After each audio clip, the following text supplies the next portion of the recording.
বর্তমানে আমার কমেন্ট বক্সে সবচেয়ে বেশি প্রশ্ন আসে, ভাইয়া কত পয়েন্টে কোন কলেজগুলো চয়েস দিব রিলিজ স্লিপে। দেখো, আমরা আজকে এই বিষয়টা নিয়ে ডিসকাশন করব এবং আমার মনে হয় যে তোমাদের অনেকে সদুত্তর তোমরা এখান থেকে পেয়ে যাবা। প্রথমত, এই যে পয়েন্টগুলো নিয়ে আমরা ডিসকাশন করবো, এটা কোনো প্রকার একদম সম্ভাব্য তথ্য, মানে এমন না যে কনফার্মেশন।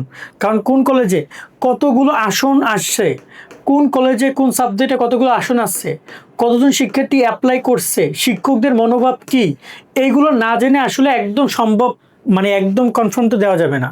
তা আমরা আমাদের এক্সপিরিয়েন্স থেকে গত বছর যেটা আমরা এটা নিয়ে কাজ করেছি, রিলিজ স্লিপ দেখেছি, কারণ এর আগে 10 বছর আগে এক্সাম হয়েছে, গত বছরটা আমরা খুব কাছ থেকে দেখেছি। সো বলা যেতে পারে যে, তো সেই জায়গা থেকে তোমাদেরকে আমরা শেয়ার করছি যে কোন কত নাম্বার নিয়ে তুমি কোন কলেজগুলো চয়েস দিতে পারো, কয়টা গভর্নমেন্ট কলেজ, কয়টা নন গভর্নমেন্ট। দেখো, কলেজ টোটাল দুইটা ক্যাটাগরিতে হচ্ছে। একটা হচ্ছে তোমার নন গভ, ওকে, নন গভ মানে বেসরকারি কলেজগুলো, এটা তো বুঝো নাকি। নন গভট আছে, একটা হচ্ছে তোমার অনলি গভর্নমেন্ট কলেজ। এখন এই যে গভর্নমেন্ট এবং নন গভর্নমেন্ট, এখানে একটা বড়সড় কাহিনী আছে।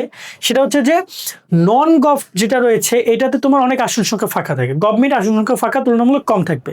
তার একটা রিজন সেটা হচ্ছে যে গভর্নমেন্ট কলেজগুলো ভালো ভালো স্টুডেন্ট অনেক আগে নিয়ে নিচ্ছে, সেখানে অনেক অ্যাপ্লাই পড়ছে, অনেক রিজন আছে। নন গভটে অ্যাপ্লাই কম পড়ছে, আসন অনেক ফাঁকা আছে। এখন এই জায়গায় গেমটা খেলতে হবে তোমাদের একটু বুঝে শুনে। তুমি চাইলে মিক্সড করে অ্যাপ্লাই করতে পারো। আমরা মূল টপিকে যাচ্ছি।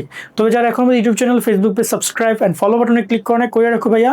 কেন ফলো করো না আমি জানি না, কেন সাবস্ক্রাইব করো না, কারণ এত সুন্দর সুন্দর ইনফরমেশন দিচ্ছে তোমাদেরকে ভাইয়া।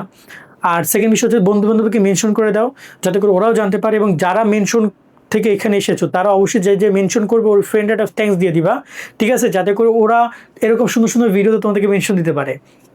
ওকে, এবার একটু দেখি তোমাদেরকে রিলিজ স্লিপটা ব্যাপারটা তো তোমাদের নিয়ে আগেও কথা বলেছি, এটা নিয়ে আমাদের ডিটেলস ভিডিও এই ভিডিওর আগে দেওয়া আছে, দেখে নিও। টোটাল 5টা কলেজে তোমরা অ্যাপ্লাই করতে পারবা, 4টাও না 6টাও না, 5টা। যদি 5টা সিলেক্ট করো তবেই তোমার সাবমিটেড হবে। তো এই জায়গায় তুমি কয়টা গভর্নমেন্ট করে নন গভর্নমেন্ট রাখবা তাই ভাবার বিষয়। রেজাল্ট তোমাদের এমন হইতে পারে, এমন রেজাল্ট 200 মার্কের পরীক্ষা এসএসসি থেকে 100, আর পরীক্ষা দিয়েছো সেখান থেকে 100। পরীক্ষা এবছর খুবই যে ভালো হয়েছে তা না, একটা অ্যাভারেজ এক্সাম হয়েছে, অনেকে অনেক ভালো করেছে, অনেকে খারাপও করেছে, বাট ওভারঅল এরকম পয়েন্ট সবারই কম বেশি আছে, এবং কত পয়েন্ট সেটা তুমি হয়তো নিজে নির্ণয় করেছো এতদিনে। এবার আসি যে তোমরা রিলিজ স্লিপে কেমন কি চয়েস দিতে পারো। আমি একদম উপর থেকে শুরু করে একটা একটা করে বিষয়, তাহলে বুঝতে পারবা। প্রথমত, তোমাদের যাদের 100 থেকে 200, 160 থেকে 200 মার্ক, তারা তো মোটামুটি কিন্তু তুমি সব জায়গায় চান্স পাবা, কারণ এরকম স্টুডেন্ট কলেজ চাচ্ছে, তোমাকেই চাচ্ছে কলেজ। কলেজ সবসময় চায় বেটার স্টুডেন্ট দিতে, সরকারি কলেজগুলো বিশেষ করে। কেন সরকারি কলেজগুলো তোমাদেরকে চাচ্ছে? কারণ সরকারি কলেজে খরচ কম, ফ্যাসিলিটি অনেক বেশি, অনেক প্রকার সুযোগ সুবিধা আছে, শিক্ষার্থীরা যাওয়ার জন্য পাগল। সো সেখানে পাগল যদি থাকে, তার শিক্ষকরা বেছে বেছে একদম বেস্ট স্টুডেন্টগুলো নিবে না তার ডিপার্টমেন্টের জন্য। তো এটা বেসিক ব্যাপার। তো এই জায়গায় তোমরা এই স্টুডেন্টটা মোটামুটি কনফার্ম থাকতে পারো যে তুমি সরকারি কলেজে যদি আসন সংখ্যা ফাঁকা কমও থাকে, তাও সেখানে চান্স পাওয়ার পসিবিলিটি অনেক বেশি। যারা 140 থেকে 160, তোমরা মোটামুটি সকল গভর্নমেন্ট নন গভর্নমেন্ট সব জায়গায় অ্যাপ্লাই করতে পারো, এবং তোমরা ট্রাই করো ম্যাক্সিমাম গভর্নমেন্ট কলেজগুলো অ্যাপ্লাই করার জন্য। যাদের টার্গেট আছে গভর্নমেন্ট কলেজ যদি ভর্তি হওয়ার ইচ্ছা থাকে, গভর্নমেন্ট কলেজগুলো অ্যাপ্লাই করো। এখানে স্পেসিফিক কোনো কলেজের নাম আমি বলতে পারছি না, কারণ এই 4টা ইনফরমেশন আমি জানি না। কতজন আবেদন করেছে, কত আসন সংখ্যা ফাঁকা আছে, শিক্ষকরা কি চায়, সামনে গেলে তো আমরা জানি না। বাট তারপর যদি বলি, ভালো ভালো কলেজগুলোতে তোমরা এইটা নিয়েও চান্স পেয়ে যাবে, এবং নন গভর্নমেন্টে তো সব জায়গায় চান্স পাওয়ার পসিবিলিটি আছে, সব জায়গায়। সেইভাবে তোমরা অ্যাপ্লাইটা করবা, ওকে। কিন্তু গেমটা শুরু হয় এরপর থেকে। এই যে 120 থেকে 140, এইটা অনেক অনেক ভালো ভালো গভর্নমেন্ট কলেজের জন্য খুবই কম মার্ক, কারণ সেখানে প্রত্যেকটা সাবজেক্টে দেখবা যে 4টা, 5টা, 10টা, 15টা আসন সংখ্যা ফাঁকা আছে। তো 15টা আসন সংখ্যা ফাঁকা, তুমি যদি 120 বা 40 যদি নিয়ে অ্যাপ্লাই করো, সেখানে দেখা যায় যে 160 নিয়ে অ্যাপ্লাই করছে আরও 4-5 জন, তো তারা তাদেরকে নিয়ে নেবে না, তোমাকে নিবে না। সো ওই জায়গায় তোমার জন্য রিস্ক। তোমরা এইখানে গভর্নমেন্ট নন গভর্নমেন্টে তোমরা মিনিমাম চেষ্টা করতে পারো, মিনিমাম 2টা তোমরা, এই যে যারা 120 থেকে 40 আসো, 2টা নন গভর্নমেন্ট এবং হচ্ছে 3টা তোমরা হচ্ছে যে সরকারি কলেজ তোমরা ট্রাই করো। এইভাবে তোমরা অ্যাপ্লাই করতে পারো। প্রথম 3টা তুমি সরকারি কলেজ রাখো যদি সরকারি কলেজ পড়ার ইচ্ছা থাকে, আর পরে 2টা নন গভর্নমেন্ট রাখো। সব সরকারি কলেজ রাখলে রিস্ক হয়ে যাবে তোমার জন্য। হ্যাঁ, তুমি যদি চাও যে না আমি সরকারি কলেজ ছাড়া পড়বো না, তাহলে একটা আলাদা ব্যাপার, তাহলে তুমি সবই রাখো সরকারি কলেজ, ওকে। বাট তাও মোটামুটি দেয় একটু কম লেভেল, মানে বুঝো তো, কিছু সরকারি কলেজে যেটা একদম নাম করা, যেটা খুব ভালো। আমি যদি কয়েকটা নাম বলি চোখ বন্ধ করে, কয়ে আসছে এই পাশে আছে ধরো যে বরিশাল বিএম, তারপর যে তোমার Khulna BL, Rajshahi college, Rajshahi degree, Pabna Edward, Bogura Azizullah, Carmichael, তারপর হচ্ছে তোমার এখানে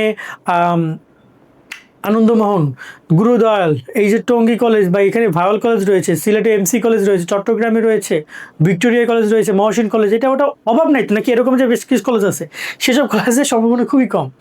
ট্রাই করে দেখতে পারো, 1-2 নম্বরে রেখে ট্রাই করতে পারো। 100 থেকে 120 এই রিস্কটা খুবই রিস্ক একটা জন, অনেক শিক্ষার্থী এই রিক্সে আসো, এই জোনে আসো। সো তোমরা ট্রাই করো মিনিমাম 2টা কলেজ হচ্ছে তোমরা গভর্নমেন্ট কলেজ, যদি পড়ার ইচ্ছা থাকে 2টা কলেজ গভর্নমেন্ট রাখো, আর 3টে কলেজ তোমরা নন গভর্নমেন্ট রাখো। কারণ ম্যাক্সিমাম ক্ষেত্রে ভালো লেভেল গভর্নমেন্ট কলেজ তোমার আসবে না, এক্ষেত্রে তুমি নর্মাল গভর্নমেন্টগুলো ট্রাই করতে পারো। আমার পরিচিত এমন কলেজ আছে যেটা জেলা পর্যায়ে অথবা উপজেলা পর্যায়ে গভর্নমেন্ট কলেজ, কিন্তু খুব বেশি ভালো কলেজ না, তুমি ওইখানেও ট্রাই করতে পারো, তাহলে তুমি চান্স পাবা। 120 নাম্বার খারাপ নাম্বার না, 100 থেকে 120 নাম্বার, চান্স পাবা। আর তবে তুমি নন গভর্নমেন্টে মোটামুটি শিওর তুমি থাকো চান্স পাবে, কারণ নন গভর্নমেন্টে মোটামুটি সব কলেজে এই নাম্বারটা তোমাকে নিবে। আর হলো তোমার 80 থেকে 100 এই নাম্বারটা মোটামুটি যদি বলতে পারি যে খুবই রিক্সি জোন, এখানে তো গভর্নমেন্ট কলেজ আশা এক প্রকার ছেড়ে দিতে পারো, তবে নন গভর্নমেন্টে চান্স পাবা। তাও আবার একদম ভালো লেভেলের যে নন গভর্নমেন্ট কলেজগুলো আছে, ঢাকার কথা যদি বলি, Dhaka city college, Tejgaon college, অথবা এই যে তোমার মিরপুর কলেজ বা আরও অনেক কলেজ আছে, এই কলেজগুলো তোমাকে নিবে না, ঠিক আছে, এই রেজাল্টে তোমাকে নিবে না, তারা আরও ভালো স্টুডেন্ট তাদের ওখানে আছে।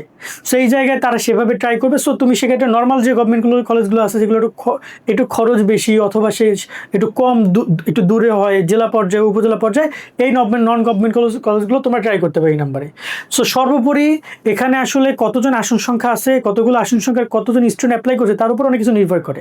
তারপরে তোমার রিস্ক নিতে ইচ্ছা করে, আমার পরামর্শ থাকবে তুমি নন গভর্নমেন্ট, সবাই কম বেশি যারা ভালো রেজাল্ট করেছে তারা 4টা থেকে 5টা পর্যন্ত নন গভর্নমেন্ট অ্যাপ্লাই করো।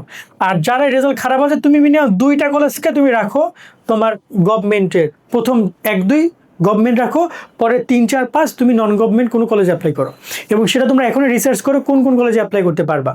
আবেদনের সময় ওই কলেজের আসন সংখ্যা তুমি দেখতে পারবা, এছাড়া দেখা যাবে না। ক্লিয়ার? তো আজকের মধ্যে ভিডিও এখানে শেষ করছি এই তথ্যগুলো দিয়ে। সকলে অনেক অনেক ভালো থাকবা। আল্লাহ হাফেজ।